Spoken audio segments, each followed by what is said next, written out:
Hello and welcome to Devil's Advocate. Why is Arundhati Roy angry with the police and upset with the press?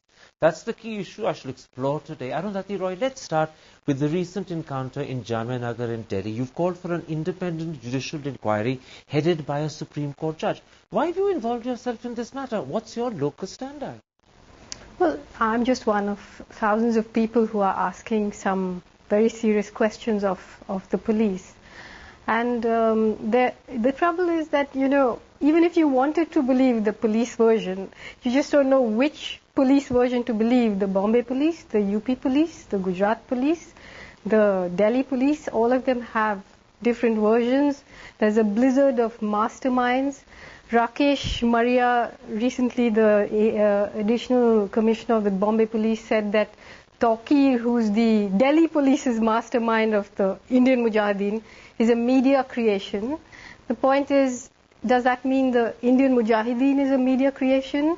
Who creates a media creation? Is it the media or the police, or do they work together? So you're motivated by these contradictions? Is that the sole reason you think you need a judicial inquiry headed by a Supreme Court judge? Well, I think really, again, it's not just me, it's a lot of people, thousands of people who are saying a few things. One is, once the police has killed people, it ceases to be a neutral party. It cannot have an impartial investigation into its own actions.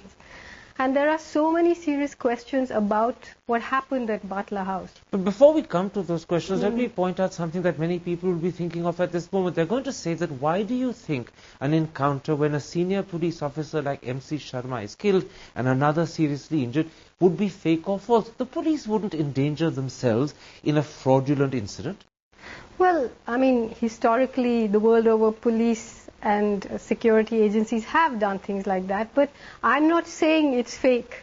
I'm saying let's have an inquiry, because this matter of MC Sharma, for example, would be cleared up if they would only produce the post-mortem report. Instead, the post-mortem report is leaked in various ways, and Mail today says he was shot from behind. Praveen Swami says he's been shot from two sides.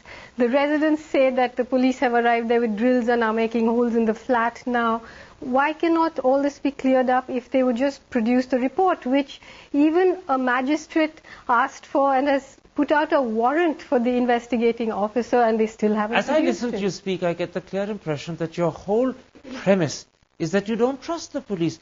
Millions of Indians do. Is it fitting and fair that you should question their veracity in this way when you know that this will not just demoralize them, but it will seriously undermine their struggle to contain terror?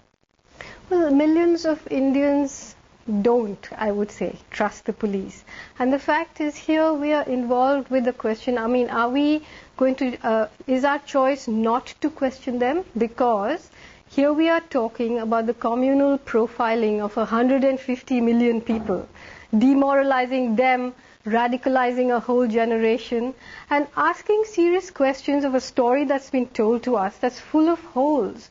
So if somebody, particularly because a senior police officer died in such strange and mysterious circumstances, why should we not clear it up for the sake of the police itself? Let me for a moment play devil's advocate and point out to you the evidence that you seem to be deliberately ignoring. AK-47s were found in Batla House, so were 2 pistols. Policemen were shot at, policemen were killed. Atif's name appears in the Ahmedabad police findings, it appears in the Bombay police findings, it appears in the UP police findings, and now, most recently of all, it transpires that Atif's degree from Allahabad is fake. Why aren't you giving the police, as anyone else would, the benefit of the doubt? The evidence suggests that there is something suspicious, that there is a case. Why are you doubting it? Well, an inquiry would clear it up. Even in the case of these recoveries, there's been a serious procedural lapse. When the police makes recoveries at the scene of a crime, they should have independent witnesses corroborating it. They didn't, like in the case of the Parliament attack. Now people Isn't it possible that the witnesses are scared to come forth? No, but they have to get the seizure memo signed, right? So you're saying that the police haven't followed their own procedures? And even the magistrate is asking for all these documents, for the FIR, for the post-mortem reports, for the case diary, not being produced. Now, let me answer the question about Atif. the reports in the media given out by the police say that they have had him under surveillance since July 17th.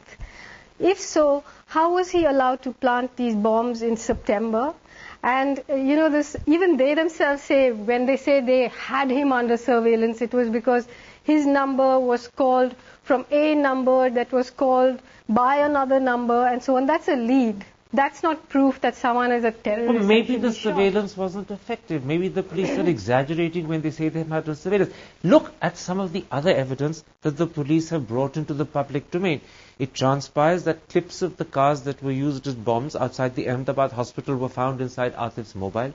It transpires that Al-Qaeda literature has been found inside the laptops that have been found at Batla House.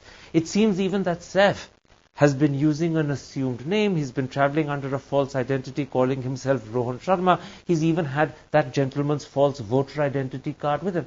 All of this is suggestive and corroborative, but you're dismissing it out of hand.